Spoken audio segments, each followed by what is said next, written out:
I pledge allegiance to the flag of the United States of America and to the republic for which it stands, one nation, under God, indivisible, with liberty and justice for all. I pledge allegiance to the Bible, God's holy word. I'll make it a light into my path and hide its words in my heart, that I may not sin against God. 1 Thessalonians 2:7. For the mystery of iniquity doth already work. Only he who now letteth will let, until he be taken out of the way. This is Matt Singleton with Bible Smack Ministries. Alright, today, there was some stuff that kind of left off from the last episode. I think we're on the 6th section, and of course it'll be accurately put up, so you don't know which part it is, but basically of American history from a New Testament Christian point of view. Some series you might want to go and check with is the first, it was Thinking About Jesus, which was my apologetic series. And then the next one was about New Testament Christianity, Finding the Way. And so basically that is your philosophy, then your theology. And now we're giving ourselves a historical, geopolitical context with American history with the New Testament Christians. I think that with the way the world sees the U.S. and the way the world sees Christianity, this history has to be properly interpreted. Now, we were talking about the New Testament church and some things like that some time ago, and I want to hit something called the Baptist Great Awakening, but we're going to take a little break from that, and I want to talk about a common concept today. Not common at all 10 years ago. But the common concept, or was common if you're watching pro wrestling, was the New World Order. Okay? A lot of people go into conspiracy theories. And do I believe in the New World Order? Undoubtedly. But there are some agents of disinformation. And so you get into all these like kooky conspiracies and all that kind of stuff. Some stuff, seems a little bit more relevant, if we talk about the history of communism.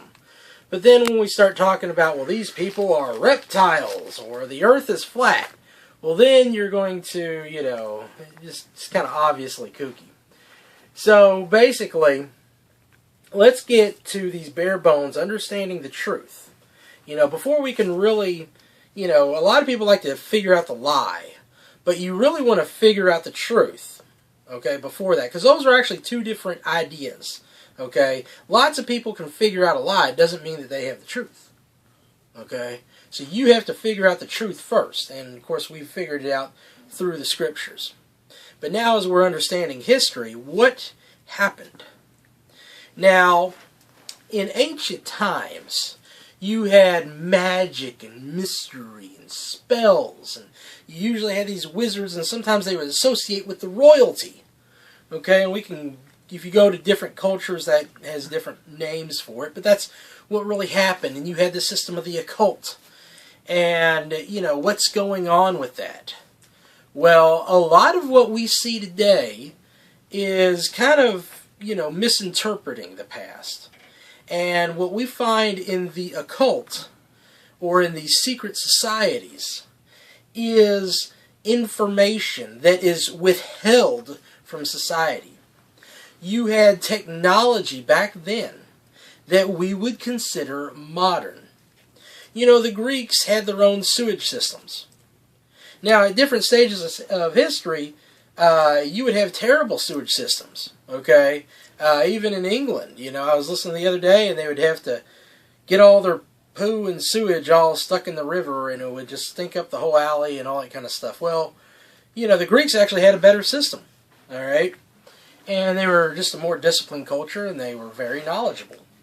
The ancients, these occult experts, they did have access to electricity.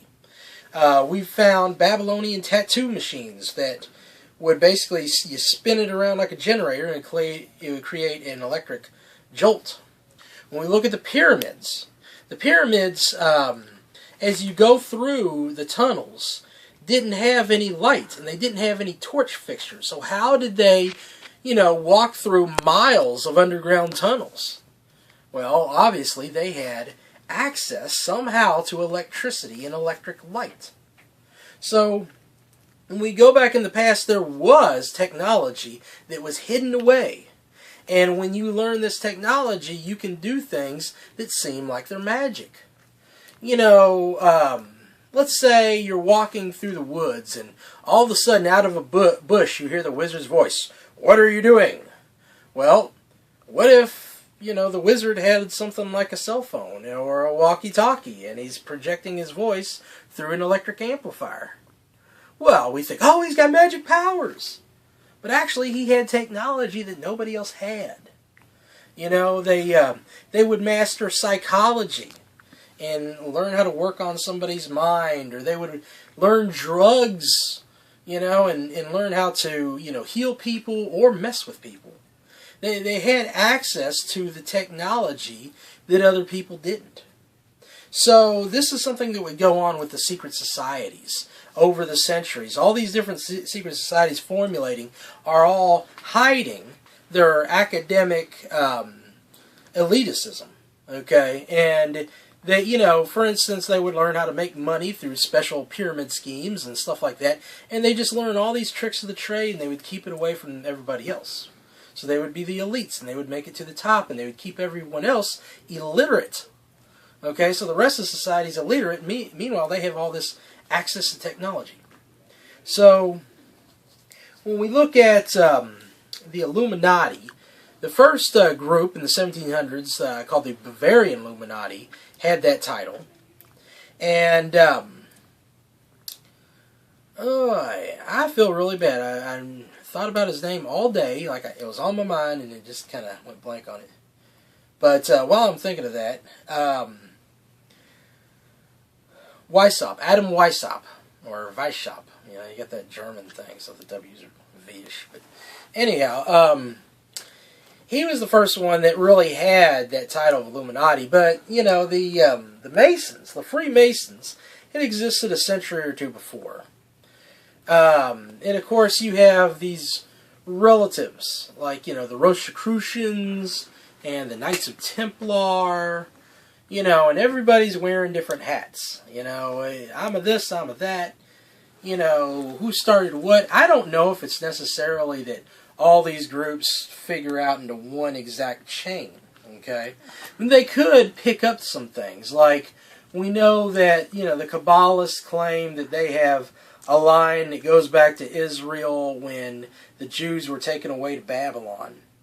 Well, the Knights of Templar were the knights from the Holy Roman Empire that occupied Jerusalem and probably found these scrolls. So they got access to this information. They excavated these scrolls, figured out all these new occult techniques, and then operated that way, especially when it comes to dealing with money. Okay, they learned a lot of banking practices. So, you have the Freemasons. I think the Scottish Rite was probably the major first one. Of course, you have the Yorkshire Rite. And basically, were they as pagan as we understand them today? That's kind of a toss-up. I think that they had pagan elements, and it could be that they were outgoing Satanists, or it could be that they were just dumb religious folk who just didn't know any better because they were Catholic or something, okay? So, you have that kind of thing going on. There's two resources I look at when it comes to the early Masonry. Why I don't necessarily, I could be wrong, but I don't necessarily say they were like, okay, they're outgoing Satanists. Because the one was more mainstream guy, and that was Robert Albert Moeller. He's the president of the Southern Baptist Theological Seminary. And he argued that you know, the Masons were not too bad until this guy came along. And that is Albert Pike, and he wrote this called The Morals and Dogma. And it is a satanic book. You ever notice how, like, when you have, like, satanic stuff, they would have, like, everything goes backwards? Okay? So, you know, that's just enough to show you right there. But, anyhow, what they would say is that it wasn't too bad until that guy came along, and that's around the Civil War time. But also, another source was Eric John Phelps. Eric John Phelps is the major Illuminati, Jesuit, conspiracy theorist. He really goes deep into stuff. I think that his book, Vatican Assassins, is a must-read. I think it might be expensive, though, but, you know, still, that's like the best. It's one of those like 13, 14, 1,500 page books, okay? Just a massive amount of material. He says that it wasn't until later that the Masons started getting, you know, messed up. And another thing we got to remember is, like, when we start talking about American history, that you have, they talk about the Founding Fathers being Masons and stuff. Remember that Washington, D.C. was not the original capital. Okay, so a lot of those symbols that we see, and Washington, D.C. also got burnt down. Okay, so a lot of that stuff was not necessarily originally there with our nation's capital when it comes to the Masonic symbols. A lot of the Masonic symbols are very obviously pagan if you studied pagan religious literature and stuff like that. I mean, you got the pyramids that go back to Egypt, and you got the obelisk, which is a giant, I don't know whether like a square cylinder, a rectangle, anyway, with a pyramid on it, and it's the ancient Babylonian symbol of a bull's penis. So you have all these, like, you know, fertility rituals and all that kind of stuff, and a lot of pagan symbolism that's kind of obviously there with Masonic groups. But basically, you know, a lot of that stuff might have been added later. I don't think it was perfectly innocent, though. I just don't know at what level, and it might have been different for different people. But then when Weishaupt, where does he come from? Well, they come from the Jesuits. Okay, now the Jesuits came from Ignatius de Loyola, who had already had a group. Okay, he already had a group, and that group was called Alumbrados. Now, Alumbrados is Spanish, and alum, like, you know, aluminum. Okay, if you translate the Spanish word to Latin, if you translate the Spanish to Latin, alum turns to illum, like Illuminati. Or, we keep it back to Spanish, alum, alumni. Okay? The elites in the universities and colleges, alumni, Illuminati. Okay? This is about the educated elites. And they would learn to take over society through their education. Alright, so, he comes from the Jesuits. The Jesuits were already an order of powerful people before they got accepted by the Pope. Now, the Pope and all them thought, hey, these guys are freaky pagans. It's time to smash them like we usually do. Okay? So they took them before the Inquisition. They were ready to do their thing as they usually do. It's like, all right, let's get ready. Boom, boom, boom. And instead, the guy says, hey, I'm in love with the Pope. And basically, he garners their favor and says, look, I'm building up an army for you. So the Jesuits, what they were there for is to beat down the Protestants. Because when the Protestants started turning to Christ, their kings, who were kind of ticked off from having to pay so much high taxes to that liberal, that socialist, the Pope, okay, when they got tired of paying all their tax money off to them, they said, you know what? Now that these guys are leaving and we can have another authority than the Pope, who needs to pay these taxes? Okay, so basically, the kings and the royalty were like ready to split.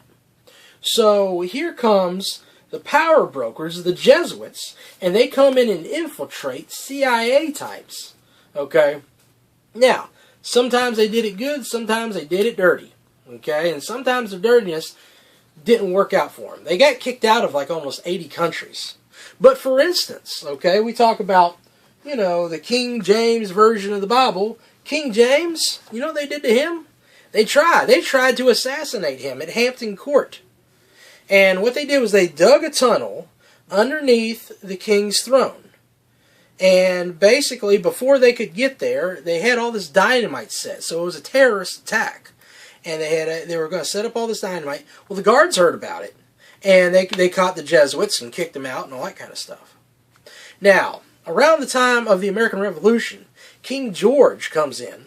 And some of these leftover Jesuits start working for King George. Okay? What happens is that the Counter-Reformation does really good and then it backfires after a while. And you had things like the 100 Years' War, and you had all these wars in Europe, okay? And so eventually it started giving Catholicism a bad name even in the still strong Catholic countries because these guys were riding dirty. So what was the Pope begun to do? Well, the Pope was going to get rid of them. He got rid of the Jesuits in the 1700s, and basically, just to kind of save the image of the Catholic Church. Now, some of these guys were still Catholic at heart.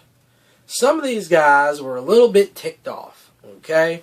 And it probably is like who you interview and who you talk to about the situation.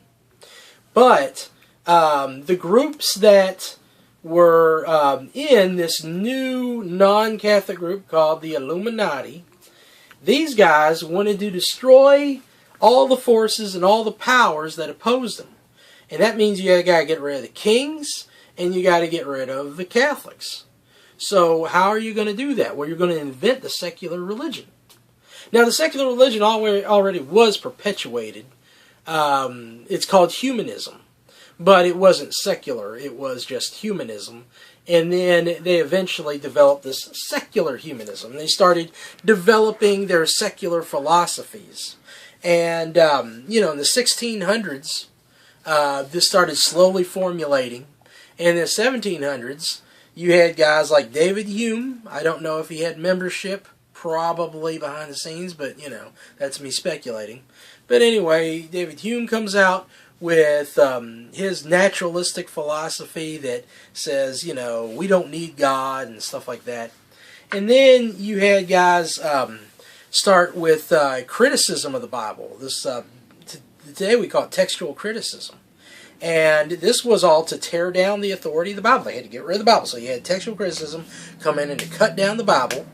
And then they start having to work on something. So they start working in natural science, and then by the 1800s, they developed the evolutionary theory. Now, Darwin himself was the grandson of a Freemason named Erasmus Darwin. And he basically, most of his theory is just copyrighted off of his dad's book, Zoonomia. Okay? That's the law of life. Anyway. So basically, that's what's kind of going on in developing there. So they get rid of that religious structure, they get rid of the philosophical structure, and then they got to get rid of the kings. So how do you get rid of the kings? Well, you start riots and you start up democracy and capitalism. And here's the funny thing. I believe that capitalism works fine with biblical people. I believe that democracy has a lot of great things to it. But democracy needs good people. And you can only have good people if you're born again. Now, the Anabaptists were all about democracy because they were all about a pure, regenerate culture. That's why they wanted to totally get away from the world. But secular democracy, secular libertarianism, is temporary. Now, this is something we're dealing with today in politics because you've got these Christian conservatives and then you've got these secular libertarians. And we can work together for the common good, but let me tell you something. Secular libertarianism is a temporary development that'll turn into socialism and communism. because secular libertarianism doesn't have the protection of the institution of the church. The church is a valuable protection, just like the family. The family and the church are essential to have a good society. And when you tear down those two, then what are you going to have left? Okay? So basically, what you're going to see is you see a lot of the Freemasons, a lot of the Illuminati running headlong into this freedom attitude. And that just sounds great. And that's going to be a great part of American history. And yes, a lot of the founding fathers were a part of that and a part of that movement. And you had this secular move. And where's the secular move coming from? It's coming straight through the Anglican line. The Anglicans are where this stuff is going to develop. Okay? Secularism is just so much. I mean, yes, there's a lot of Germany there, you know, but I'm telling you, the Anglican Church is the daddy of liberalism. And why not? Because their original theology was take a little bit, take the good and take the bad. Let's have some Catholic worship. Let's have some Protestantism. Whatever works politically. It was a political institution. In other words, politics is the foundation. And politics is not rooted in anything. It's relativistic. So that's why when you look at the Anglican Church, you find something empty and void and pathetic. Let me just say that again. Empty, void, pathetic. Alright? Anglicans, get that? I'd almost bite my thumb at thee. But that's Shakespeare. So basically, yeah, that void is going to come in and it's going to, you know, mess with things. But at least there is a sense of freedom that is birthed out of this, and God is using the powerful forces for His favor. And this is another contributing factor.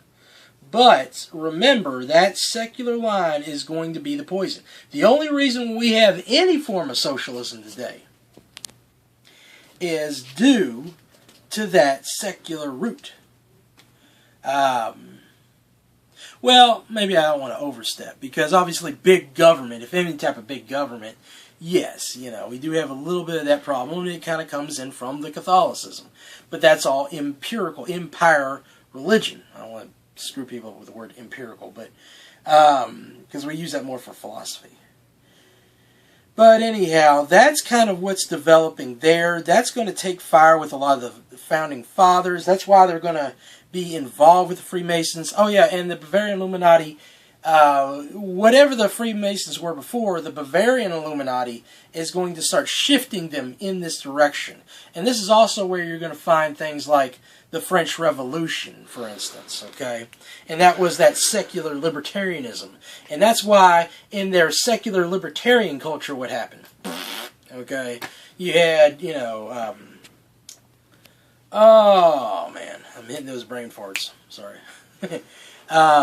You have Napoleon taking over, you got all these people getting beheaded and everything like that. And basically, freedom just doesn't really have its feel. It doesn't have its spirit. Freedom only comes from true New Testament Christianity.